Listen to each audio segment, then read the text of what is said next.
नमस्कार, capital TV Uttar Pradesh पर 4 का चक्रव्यूह देख रहे हैं आप। मैं हूं राधिका राज। हम आपको बताएंगे 4 के चक्रव्यूह में कौन से वो 4 योद्धा हैं जो फंसे हैं, जिनका निकलना असंभव है। आज 4 के चक्रव्यूह में जो सबसे पहले योद्धा है वो है अखिलेश यादव। एसआईआर की प्रक्रिया शुरू होते ही अखिलेश यादव घुसपैठियों के मसीहा बन गए हैं, लेकिन अब सीएम योगी ने एसआईआर पर बड़े खुलासे करके अखिलेश यादव की सभी पोल खोल कर रख दी है। तो क्या खुलासे सीएम योगी ने किए हैं जिससे विपक्षियों में हड़कंप मचा है, बताएंगे आपको। बढ़ते 4 के चक्रव्यूह के दूसरे योद्धा की ओर जो कट्टरपंथी है, जिनका हिसाब किताब खुद कथावाचक देवकीनंदन ठाकुर ने किया है। राम मंदिर के पूर्ण निर्माण के बाद अब पूरा फोकस काशी मथुरा मंदिर पर चला गया है, जिसे लेकर देवकीनंदन ठाकुर ने बड़ा बयान दिया है, जिससे कट्टरपंथियों को मिर्ची लग रही है। बताएंगे आपको क्या बोले देवकीनंदन ठाकुर।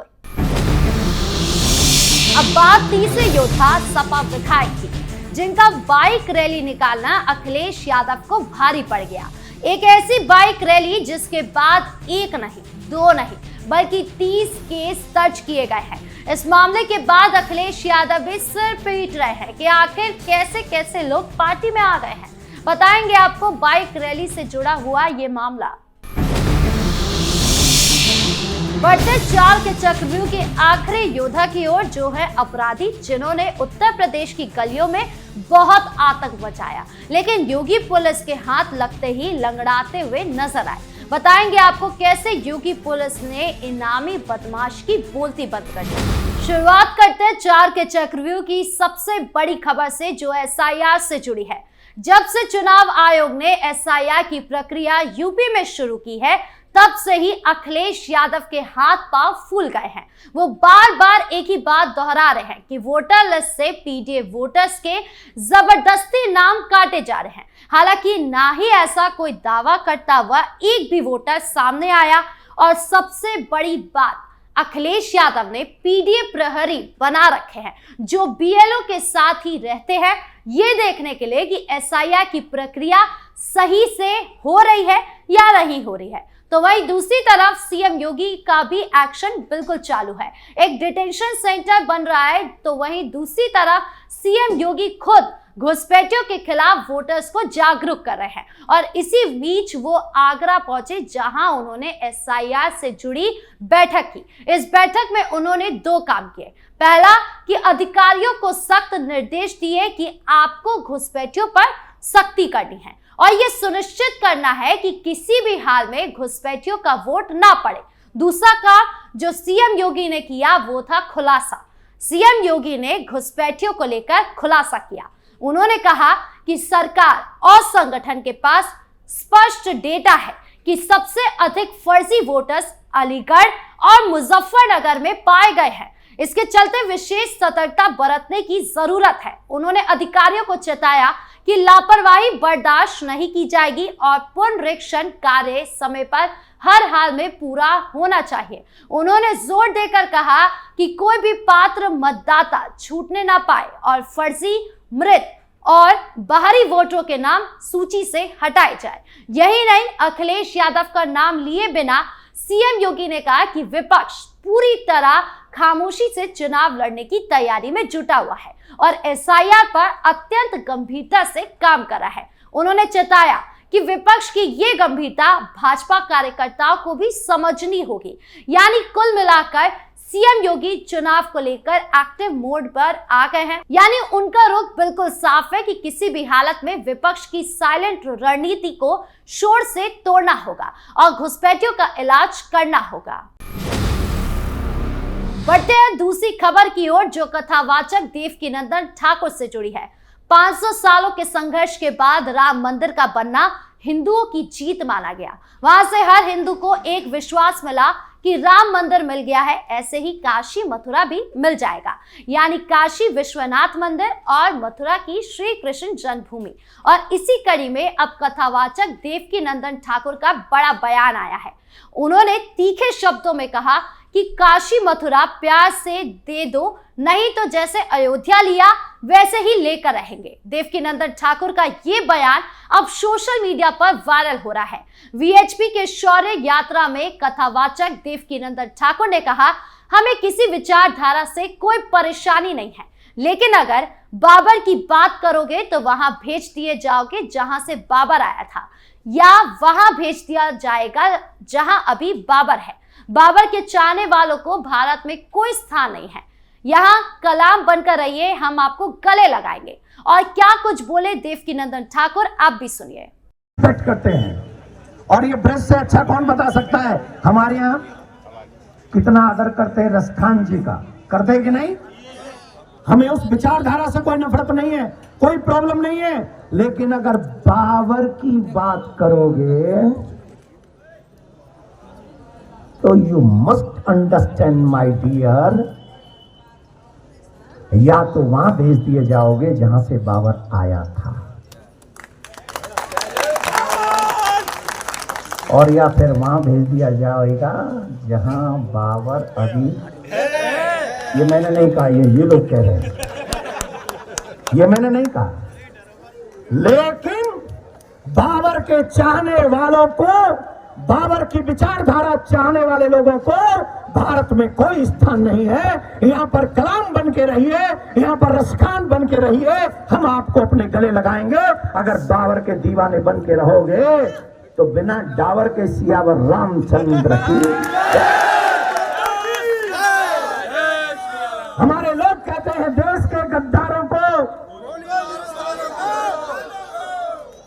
नहीं, ये तुम कह रहे हो, मैं नहीं कह रहा हूं। तुमने जो कहा वो तुमने कहा, मैं ये कह रहा हूं देश के गद्दारों को। कथावाचक देवकीनंदन ठाकुर का रुख बिल्कुल साफ है कि जिस तरह सबूत और तथ्य के बेस पर राम मंदिर को जीता, ठीक वैसे ही सबूत और तथ्य के बेस पर काशी और मथुरा भी लेकर रहेंगे। आपको बता दें कि इसी मामले को लेकर पहले शाही ईदगाह के कमेटी अध्यक्ष ने बोला कि हिंदू मुस्लिम को इस मामले में शांति से बैठकर सॉल्व कर लेना चाहिए, जो कि साफ दिखाता है कि हिंदू कोर्ट में जीत जाएगा तो उनके हाथ कुछ नहीं आएगा, इसीलिए समझौता कर लेना चाहिए ताकि कुछ तो मिल जाए। हालांकि समझौता होता है या कोर्ट में फैसला, ये अभी देखना बाकी है। बढ़ते तीसरी खबर की ओर, जो समाजवादी पार्टी के विधायक की बाइक रैली से जुड़ी है।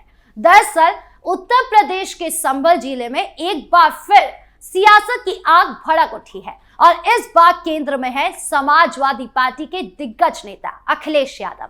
जी हां, वही अखिलेश यादव जो कभी उत्तर प्रदेश के मुख्यमंत्री रह चुके हैं, आज एक छोटे से विधायक पुत्र के रूप में कानून के शिकंजे में फंस चुके हैं। 10 अप्रैल को धनारी थाना क्षेत्र के गड़ा गांव में बिना किसी सरकारी अनुमति के एक बाइक रैली का आयोजन किया गया, जिसमें अखिलेश यादव ने कुछ नहीं कहा कि अनुमति नहीं है आपके पास। यह रैली अहीर रेजिमेंट की मांग को लेकर थी, लेकिन सवाल यह उठता है कि क्या ये सामाजिक न्याय की लड़ाई थी या फिर सियासी महत्वाकांक्षा को हवा देने का एक और नाटकीय प्रयास। पुलिस ने तुरंत कार्रवाई करते हुए विधायक समेत 30 अज्ञात व्यक्तियों के खिलाफ मुकदमा दर्ज कर लिया। ये घटना न केवल कानून का उल्लंघन है, बल्कि अखिलेश यादव की उस छवि को और मजबूत करती है जो हमेशा से विवादों और अवैध गतिविधियों से घिरी रही है। सैकड़ों बाइक सवार नारे लगाते हुए सड़कों पर उतर आए, हाथों में तख्तियां लिए चिल्ला रहे थे कि अहीर रेजिमेंट हमारा हक है, जय यादव जय माधव। ये दृश्य किसी फिल्मी दृश्य जैसा लग रहा था, लेकिन हकीकत ये है कि पूरी तरह ये अवैध था। कोई परमिट नहीं था, कोई प्रशासनिक मंजूरी नहीं थी, बस एक सियासी नेता का जोश था और उसके पीछे छिपी महत्वाकांक्षा थी। विधायक का कहना है कि अहीर रेजिमेंट हमारा हक है, हमारे बहादुर अहीरों ने देश के लिए बलिदान दिया है, हमें अपनी इतिहास पर गर्व है। हमारा उद्देश्य कोई अशांति फैलाना नहीं, बल्कि अहीर समाज की मांग को जोरदार तरीके से उठाना है। सुनने में तो ये भावुक लगता है, लेकिन हकीकत में ये सिर्फ शब्दों का जाल है। अगर सच्ची मांग है तो संसद में आवाज उठाइए, विधानसभा में बहस करिए, ना कि सड़कों पर बिना अनुमति के बाइक दौड़ाइए। बढ़ते चौर के चक्रव्यूह की आखिरी खबर की ओर, जो एनकाउंटर एक्शन से जुड़ी है। यूपी में लगातार अपराधियों पर सख्ती देखने को मिल रही है, जिसका श्रेय जाता है मुख्यमंत्री योगी आदित्यनाथ की सख्त नीतियों को। दरअसल एक रात में 2 जिलों में 2 बड़े एनकाउंटर हुए, जिसमें 2 इनामी बदमाश धर दबोचे गए, एक बुलंदशहर में, दूसरा लखनऊ में। ये कोई सहयोग नहीं था, बल्कि यूपी पुलिस की ताबड़तोड़ कार्रवाई का नतीजा था, जो अपराधियों के दिल में खौफ पैदा कर रही है। बुलंदशहर में नगरी कोतवाली और स्वाट पुलिस की टीम ने एक इनामी बदमाश अफरोज आलम को घेरा। वो स्कूटर पर सवार होकर फरार होने की कोशिश कर रहा था, लेकिन पुलिस ने उसे रोक लिया। बदमाश ने गोली चलाई तो जवाब में पुलिस ने भी फायरिंग की। नतीजा ये रहा कि अफरोज घायल हो गया और गिरफ्त में आ गया। ये वही अफरोज आलम है जिस पर 20,000 रुपए का इनाम था।